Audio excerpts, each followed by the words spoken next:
It's Jacoby's job tonight in week 9. Will it be his job moving forward?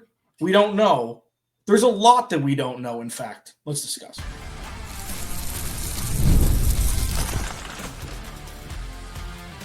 You are Locked On Cardinals, your daily Arizona Cardinals podcast.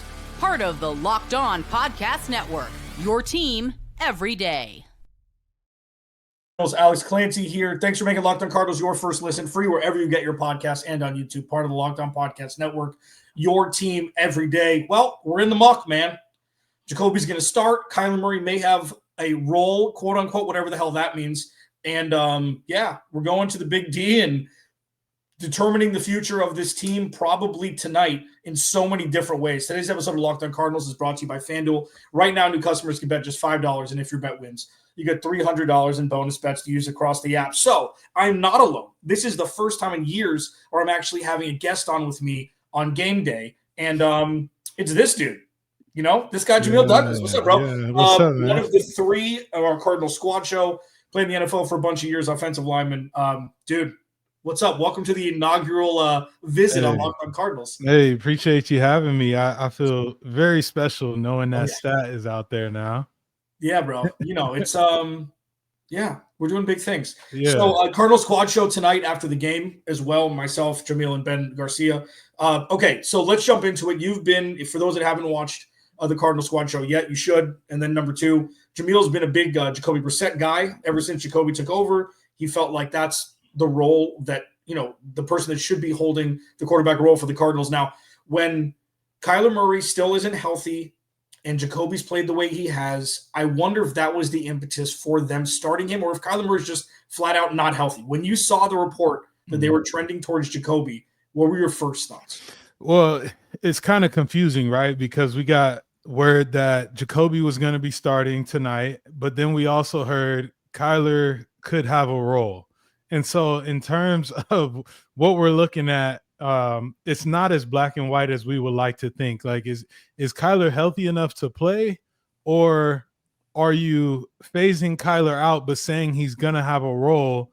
Because in terms, if he's healthy, you would think that you paid him a lot of money. He should be the starter Monday night. Nation's going to be watching. This is a big game. We know Kyler has ties to Texas, obviously. So you would think that him being 80, 90%, everyone at this point in the season is either playing through something or dealing with something on a day-to-day basis. And so it's a little confusing in terms of what we're getting out of the Cardinals moving forward after this game. Yeah, I mean, and this is the Arizona Cardinals just being so unserious, being the Arizona Cardinals. And then they tweet out the social media team. I can't tell if the social media person's 20 and just doesn't get it. But they tweeted out, Kyler going back to Texas, this whole montage. It's like, what did I say? It's like it's 5. The Arizona Cardinals organization are like 5 teams that don't coordinate with each other at all. Yeah. Just everybody does their own thing. And then, or maybe this was timed out and somebody had forgotten about it, but it's just unserious. So yeah, like the Jacoby thing, what I've said and what I said with you and you agreed is like Jacoby Brissett 100% should be starting, but it's the right move to start Kyler.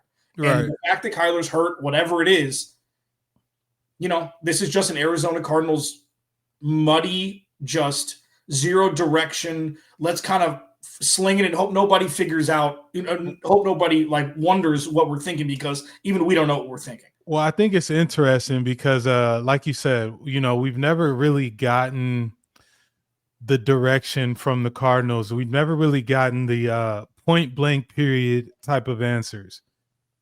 I believe that this is their way of saying, we've seen what has happened the last 2 weeks prior to the bye week. We don't really know how to ruffle feathers in terms of saying Jacoby's our starter moving forward. We're going to have Kyler in the plan, but he's not going to be our focal point on the offense. I think that they're tiptoeing around the fact that they want Jacoby to finish out the rest of the year, because they've already made their minds up that after this season, they're moving on from Kyler. So I was thinking about this earlier, sitting at 2-5, right? 2-5.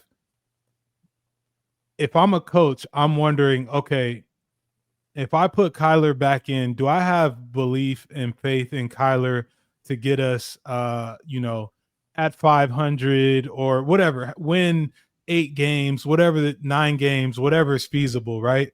Or do I look at the last couple of weeks and say we took 2 really good teams to the brink of the game, and I'm comfortable with rolling this direction with Jacoby? I think they're leaning towards the Jacoby Brissett direction. I mean, losing by combined 13 points. We've talked about this ad nauseum. All these reasons that Kyler Murray should still be starting. It's so close that it's like, well, tie goes to the 4 really good quarters in the first 5 games that we saw from this offense. Like, and I understand the Jacoby thing. Like, once Kyler Murray's a healthy scratch, that's it. Like, if the Cardinals win tonight, you can't go back to Kyler. So with that, it's like, okay, trade deadline's tomorrow. Like, this is not an immovable contract. Okay, the dead cap for the Cardinals is going to be, but it doesn't matter. The season's over. Yeah. Next year, it's comparable to him being, I think it's a $10 million gap where the dead cap's going to be the same. So it's like, okay, if you're not going to play him, trade him, but also, who's going to take him now? Like, I'm not saying that I think that he's still going to be a serviceable, good quarterback in this league, and there are a lot of teams that don't have that. So I just don't – it seems too convoluted to really grasp and put your head around.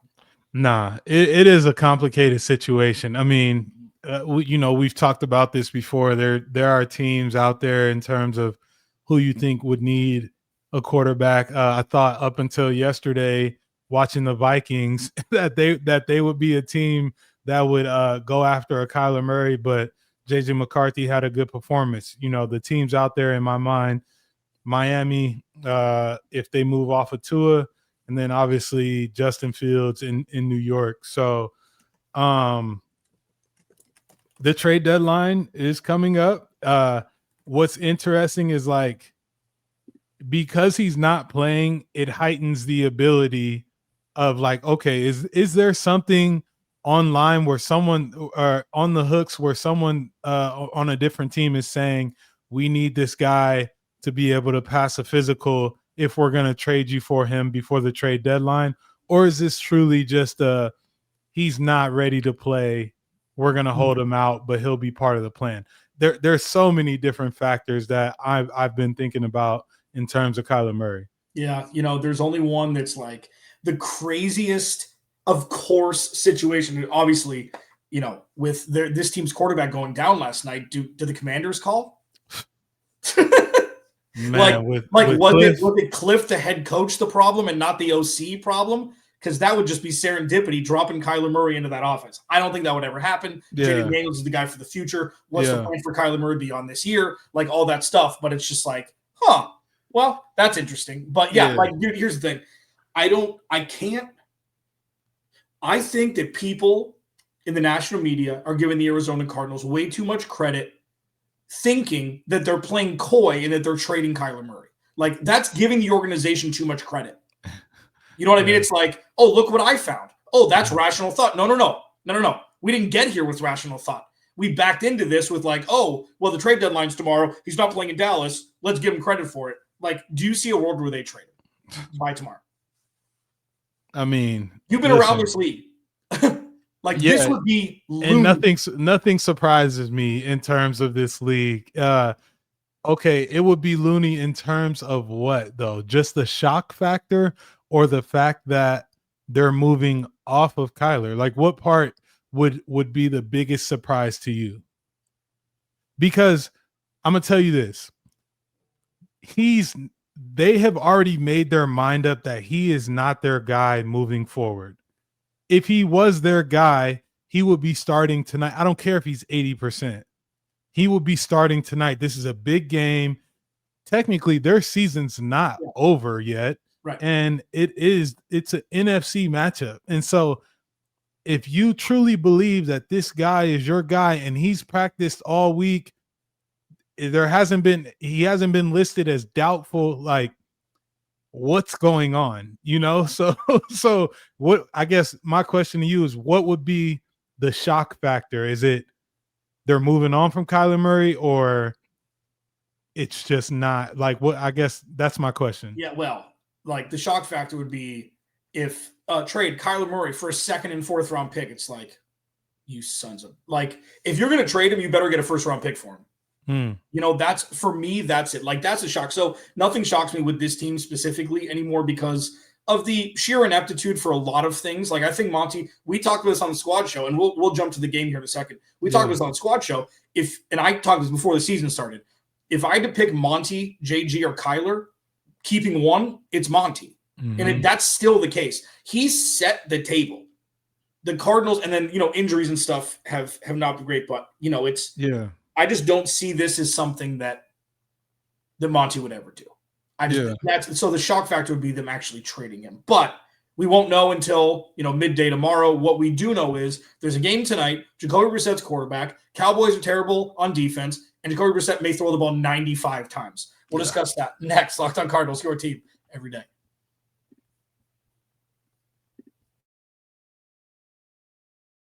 Today's show is brought to you by our friends over there at Peloton. Look, folks, it's time to break through the busiest time of the year with a brand new Peloton cross-training Tread Plus that's powered by Peloton IQ. It's Peloton's most elevated technology and equipment yet that gives you real-time guidance, and it gives you endless ways to move, whether you want to work out by yourself or if you want to work out with your favorite instructor, like my personal favorite, Alex Toussaint. He always gets me fired up to tackle the day. And the thing I like about Peloton, it helps me achieve more in less times. They have features that help you plan, stay motivated, track your progress, and Peloton IQ also provides personalized workout plans and recommendations. That's something that I use right now during the busiest time of the year covering the NFL. They plan my workouts for me based on my mood, my vibe, and also my favorite instructors. So make sure you check it out and use it because it also helps you correct your form in real time, and it maximizes your reps. It counts your reps so that you can do it smarter, safer, and more efficient. Let yourself run, lift, flex, push, and go. Explore the new Peloton cross-training Tread Plus at onepeloton.com. This episode of Locked on Cardinals is also brought to you by Supply House. When the opening whistle blows on a new repair, get your crew moving forward with Supply House. Order today and see parts on your doorstep tomorrow. Over 280,000 plumbing, HVAC, and electrical items from the most trusted brands in the business. Their real-time inventory and honest lead times keeps you from punting projects, while their industry-leading customer service always has your blind side covered. Like, if you're remodeling your house, your kitchen, or your bathroom, whatever it is, and you're missing parts, you don't have time to wait. Like, imagine having to wait 2 weeks for parts when you got things, dying on the vine over here. You got to get this thing done. Supply House has you covered with all of that. Join the free Train Master program today and score serious perks into like priority shipping, lower prices, and a dedicated support line. Visit supplyhouse.com to sign up for free and use promo code SHNFL5 for 5% off your first order. That's supplyhouse.com. Real people, real service. All right, Jamil Douglas, former NFL player, Cardinal Squad Show, dude, joining me today. Here's the thing. Over under 45 pass attempts for Jacoby Brissett tonight. I feel like that's a sweet spot. Man, dude, it really is. I'm gonna say under. Which is tough, right? Because both of these teams throw the ball a lot. Yeah. I think if he goes over, that means that the Cardinals have been down the whole game. Yeah. So it's going to be tough, man. This defense can be had, the Cowboys defense. This is a game in which the Cardinals can win this game. Yeah. They've got the stronger defense. I said it, earlier in the week. They've got to be able to create turnovers in order to win. But I'm going to say under 45, and it might be by 1 or 2 attempts. Yeah, I mean, I think I would probably agree with that. Bam Knight is going to be featured, I think, unless they're screwing with everybody, and it's going to be Michael Carter. Like they said, it was Amari Jimmer. Like, they've done this before, not surprisingly. I think that they're going to want to run the ball in some capacity. You got to try. This defense, this run defense can be had as well. You do not want to get into a urinating match with CeeDee Lamb and George Pickens. Okay, you just don't. And Jake Ferguson, you don't want to do it. You don't. Especially if the pass rush can't get home. Like, this is going to be another game where you're going to roll your eyes and get PTSD with the pass blocking, the pass pro that just needs to be solid for a 32-year-old quarterback who can take hits. Yeah. But if he takes one too many, you're looking at Keaton Slovis. Like, this is not something where it's like, oh, he's big and tall. He can do anything. It's like, that's my dad. It's like, you can't, like, that's not rooted in reality. So sure, running the ball, controlling clock, things like that, you cannot get into a 60-point battle with this team. No, you really can't, because they've got too much in terms. I mean, I think Dak Prescott is one of the underappreciated, underrated quarterbacks in this league, being a 4th round draft pick and doing what he's done for a franchise like this. You can't get into one of those shootout matchups. I think Jacoby has the ability to order this offense into what they need to do, and that's extending drives. I think he has the great ability of getting them into the right situations, given whatever play is being called. Like, his control at the line of scrimmage, if people are watching the game tonight, I think you're going to see a guy that the moment is not too big for him in terms of the games that he's played in, the games that he's seen. So, like I said, this is a game the Cardinals can win as long as they don't get behind early, because I don't think that serves them well in terms of the offense. Yeah, no, that's right. And it's with that, though, like, you're going to see. So let's talk about what the offense is going to look like if he does throw the ball 35 times. It's going to be 35. Like, there's no way he's not throwing the ball less than that. This could be the Marv game, because he and Marv were on it until Marv went in concussion protocol. Last time they were on the field. Trey's going to get his 12 targets. Hopefully Marv gets 10. Like, if we're looking at the future and outside of Kyler Murray, and still, we don't know. Like, if they lose this game, Kyler very well could start in Seattle, and then we're just going to be on this hamster wheel for the next, 8 weeks or 9 weeks. How many games are left? 10? Sweet mother. But it's going to be Marv, and it's going to be Trey for years to come. So I would love to see Marv have kind of a spotlight game, because he does makes it look so effortless, and it has been anything but effortless for Marv so far. So I would love to see him today. Yeah, so. No, Marv has to show up big. I think, it'd be crazy to say that Trey McBride is not going to be the featured focal point. Like, the offense gets ran through that guy at this point. I mean, at any point, but he's going to have his targets.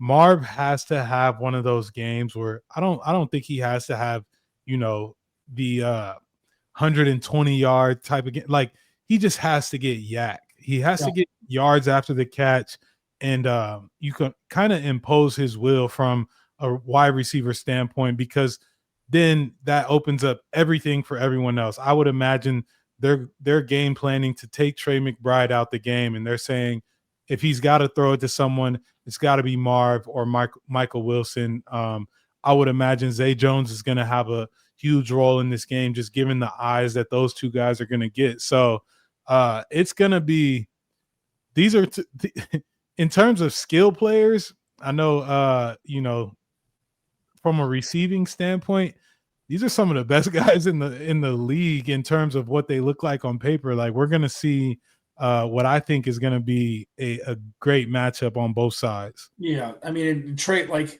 here's the thing is I always call it the Devontae Adams effect. I don't know why that sticks out. It's like, okay, everybody knows he's getting the ball, and he still gets the ball. Yeah. Doesn't matter. When he was with Aaron Rodgers, he gets the ball. Inside the red zone, he gets the ball. He scores touchdowns. It doesn't matter. Like, the Rams now, everybody knows Devontae Adams is getting the ball thrown to him, and he scores touchdowns. Yeah. So Trey McBride has been pretty good at not being bottled up, even though he's had a spire, he's been bracketed, or whatever the coverage has been. Marv, not so much. Like, I would love to see, like, Trey is good. It's just like, oh yeah, but that's like a 5-year relationship. You want Marv to be like, this is first date Marv. It's like, you want that excitement from him. Yeah. You want him to go grab it by the kajingas and just take it. That's something that, I mean, what we've seen so far, Jacoby has given him the better opportunity to do that. The third, and I think it was either the 3rd and 17 or 3rd and 25 against Indy or Green Bay, I can't remember. When Marv just went up and got it, it's just like, throw the ball to the kid. Just let him go. Yeah, this has to be one of those nights where you just give him a chance, man. I think if anything, Jacoby is great with ball placement in terms of those 50-50 balls, and he's going to trust his guy to come down with it. But Marv, like I said, I don't want to put the pressure that he has to have a coming out party, but he has to be able to catch and get yards. Like, this can't just be a game where it's, catch and I'm tackled where I caught it. We got to see him kind of extend some plays, because I just feel like that adds another issue for the Cowboys defense, who's already struggling in terms of what they do. So you got to put that pressure on them from a receiver standpoint, and it'll open up the run game. Yep, that's exactly right. Jamil Douglas, Alex Clancy, Locked On Cardinals, keys to victory. Next. This episode of Locked On Cardinals is brought to you by Bink, FanDuel. So the NBA's back. The NBA's been insane. The NBA's been here's all over the league. Massive scoring outputs just right out the gate. It's awesome. There's been no rust. And there's no better place to get in on the action than FanDuel, the official sports betting partner of the NBA. Even if you miss the start of the game or want to ride the hot hand, FanDuel has live bets on everything from who will score next to fourth quarter comebacks. Plus, you can even combine your live bets into a same-game parlay for a shot at a bigger payout. It keeps getting, more and more exciting.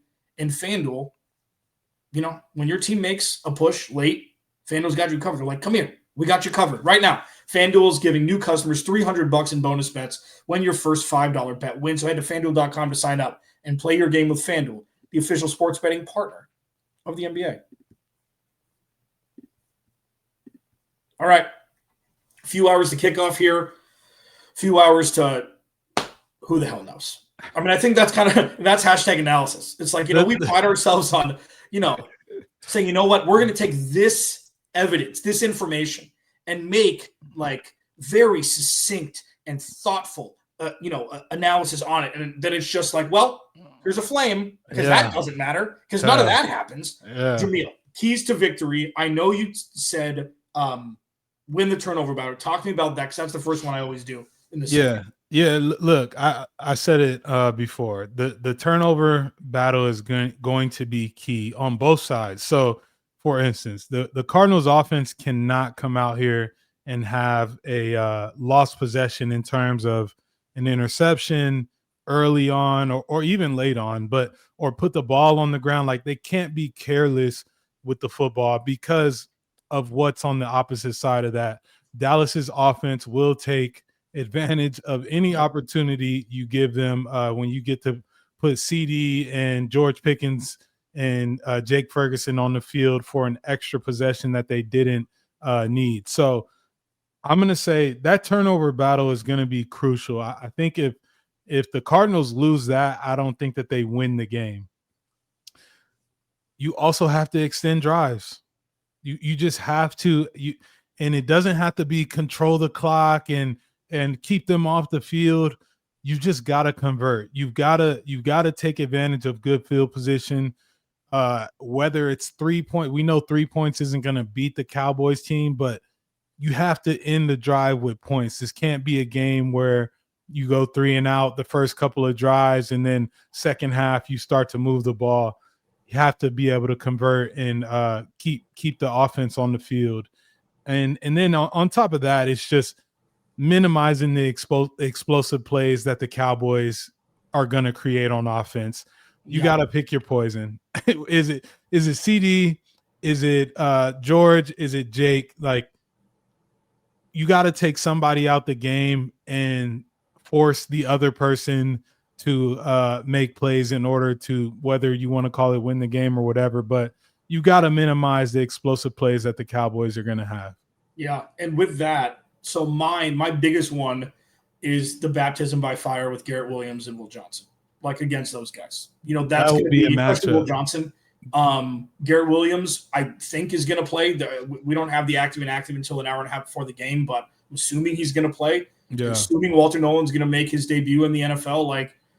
This is supposed to be a really fun night. And all it is us looking over our shoulders saying, oh, there's the end of the season, if they lose. So when it comes to this, Garrett Williams is the highest rated defensive rookie this year, regardless of position. On paper, this is Will Johnson, right? Will Johnson. What did I say? Garrett Williams. Yeah. But Will I Johnson is the understood what highest you meant. rated. Yeah. And like this is supposed to be a matchup that they can level up to this secondary. If they get absolutely torched, that is going to remove the only thing that you truly still believe in with this team. Yeah, and that's what I was gonna say. Like, this is one of those games where we're gonna find out about Will Johnson. I know he's been playing well, but these 1 and 2 receivers are both just elite at what they do. So it's not like he's going to be matched up on a number 2 receiver. He's going to be with a number 1 receiver all game. And so this is one of those games where we get to find out, like, is the strength of this team truly the defense and the defensive backs and what they do? Because if that is the case, the pass rush will start to come alive. I think with Walter Nolan making his debut, you can only hope that he's going to have 1 or 2 plays that, kind of make you say, wow, in terms of him being their first round pick. But yeah, man, this is one of those games. I'm excited. I'm not going to lie. Yeah. I am excited because, like I said, the Cardinals can win this. It's just a matter of, do they take advantage of the opportunities that they get? And I think it's going to be a good matchup tonight. Yeah, and we'll see. I mean, and then finally, the fourth quarter defense. I mean, that's really what it is, because you're right. They can win, and the offense for the Cowboys is potent. And we haven't even talked about Javonte Williams, who can eat your lunch also. So and their offensive line is the healthiest it's been all year going into tonight. So I wish that I had something punchy to say at the end. Hold on to your hats, folks, because we have no idea what the hell's going to happen after this game. And if the Cardinals put up a 35-burger and win, good luck starting Kyler next week in Seattle. Yeah, that would Cardinals, be it. Your team every day. After the game, me for 15 minutes, then the Cardinal Squad Show immediately following. Remember, without you, there is no me. I'll talk to you tomorrow. Or tonight.